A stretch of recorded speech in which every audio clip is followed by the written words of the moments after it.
जिससे आप शादी करके लाते ना, उसमें पंडित जी बहुत मंत्र बोलते रहते हैं अग्नि के सामने। ये वचन लो, वो वचन लो, तमाम तरीके के वचन वो बताते हैं। लेकिन क्या हम एक भी वचन निभाते हैं? हम तो उसमें से अगर एक भी वचन निभा लें तो मुझे लगता है कि हम लोग का जीवन सार्थक हो जाए। वास्तव में क्या होता है, लड़की जब आती है अपना परिवार छोड़ के आपके परिवार में, तो उसका एक नया ही जीवन होता है, क्योंकि वो जीवन वो छोड़ रही है और दूसरा जीवन जो जिम्मेदारियों से भरा जीवन है वो अपना रही है। लेकिन उसको मिलता क्या है? उसको मिलता क्या है? उसको क्या मिलता है? उसको ये मिलता है कि उसको, ये सब परिवार की बात नहीं कर रहा हूँ, लेकिन अधिकतर, सबकी तो नहीं कह सकता हूँ, अधिकतर में उस पर एक बोझ डाल दिया जाता है। उसको हमेशा इस चीज़ का एहसास कराया जाता है कि तुम लड़की हो, तुम दूसरे के घर से आई हो। समाज में जब बैठाएंगे तो अच्छे कपड़े पहना देंगे और प्यार से बोलेंगे, और वही जब घर, कमरे या घर में होती है तो उसको बहुत अलग अलग शब्दों से बोलते हैं, अलग अलग बात व्यवहार करते हैं उसके संग। लड़कियों के संग ऐसा ना करें, वो आपका गुलाम नहीं है। जैसे दुनिया के सभी लड़के पैदा होते हैं, ऐसे लड़कियां भी पैदा होती हैं। तो क्यों सताना है किसी को? क्यों किसी को परेशान करना है? आप उसके मालिक हैं क्या? आप भगवान हैं क्या? इंसान को हमेशा यह चीज़ याद रखना चाहिए कि उसको एक दिन जाना है दुनिया से। आप किसी के मालिक नहीं है, ना बनिए। इस दुनिया में आज तक कोई किसी का मालिक हो नहीं पाया है, तो आप किसी के मालिक ना बनिए, आप किसी के सहभागी बनिए। आप दूसरे की लड़की को ला रहे हैं अपने परिवार में, तो वो आपकी साथी है, नौकर नहीं है, सहभागी है। लेकिन समाज में क्या होता है, नौकर, अधिकतर का बोल रहा हूँ, सबका नहीं बोल रहा, नौकर, नौकर की दृष्टि से देखते हैं। भाई क्यों भाई, क्या गुनाह है? लड़की है इसलिए गुनाह है? ये है उसका गुनाह कि लड़की है? जिम्मेदारी आपने उसके ऊपर डाल दी, तुरंत डाल दी।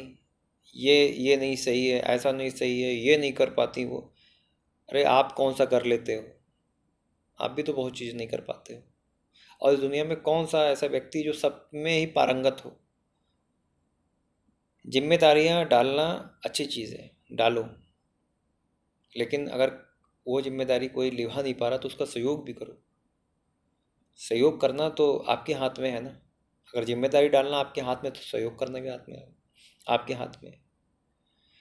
तो किसी की भी लड़की को अगर अपने परिवार की शोभा बनाओ, लाओ, तो उसको सहभागी समझो, दोस्त समझो, नौकर नहीं। ये बहुत गलत है, ये बहुत गलत है। उसके माँ बाप को कितनी तकलीफ होगी, उसके माँ बाप को कितनी अंदर से तकलीफ होती होगी, जिन्होंने इतना उसको पाला, प्यार से रखा। उसके लिए आप इस तरीके से अगर करेंगे, उसको कितनी तकलीफ होगी। भगवान को भी उससे ज़्यादा तकलीफ होती, सबसे ज़्यादा भगवान को होती। आप मालिक बन रहे हो उसके।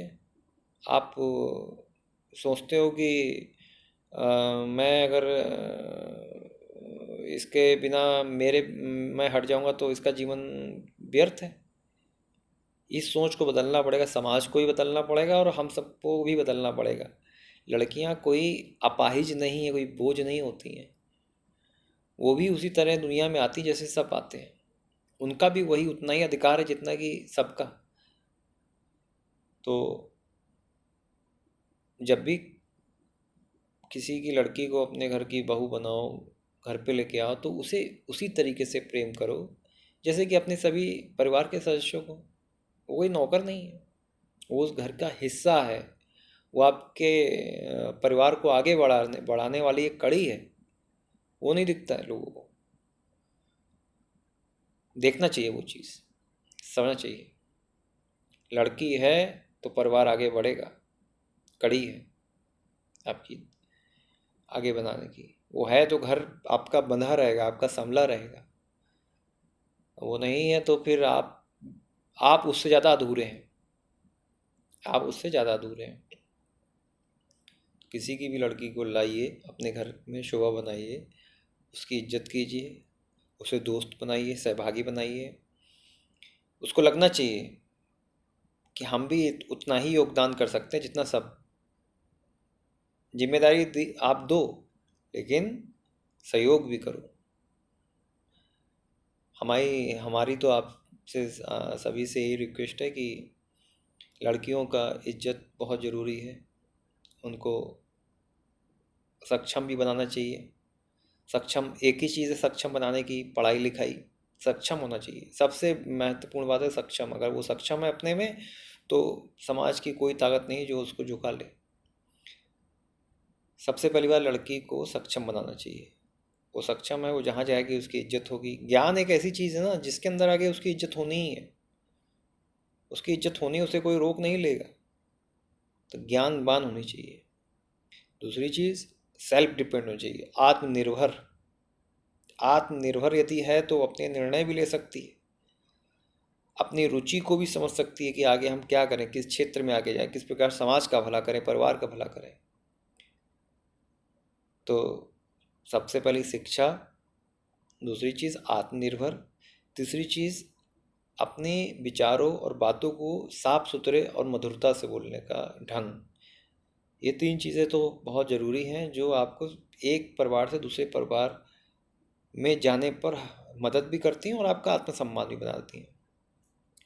इसलिए लड़कियों को ज़रूर आत्मनिर्भर होना चाहिए, उनकी इज्जत बढ़ती है इससे। तो याद रखें, दूसरे की लड़की लाएं तो उसको उतनी ही इज्जत दें जितने की अपने परिवार की। उसकी भी वही फीलिंग होती है जितने की आपकी, इसलिए उसका दिल ना झुकाएं। उसके माँ बाप का दिल दुखता है, भगवान को भी अच्छा नहीं लगता है। भगवान को बहुत ख़राब लगता है, ये बहुत ज़्यादा ख़राब लगता है। किसी भी इंसान को अगर आप परेशान कर रहे हैं, तो सबसे अगर यदि किसी को ख़राब लगता है वो परमात्मा को, भगवान को, क्योंकि वही सबका मालिक है। हम मालिक थोड़ी नहीं। हम तो एक समय के लिए हैं और एक समय बाद हमारा खेल ख़त्म। लेकिन मालिक तो वही है इस दुनिया का असली, और उसको तकलीफ़ होगी। इस चीज़ को समझिए। इस चीज़ को हमें समझना पड़ेगा, हमारे समाज को भी समझना पड़ेगा। किसी को परेशान नहीं करना है। प्रेम नहीं कर सकते तो परेशान करने का भी आपको हक नहीं। तो किसी भी लड़की को जो से आप अपने परिवार में ला रहे हैं उसे परेशान नहीं करना है।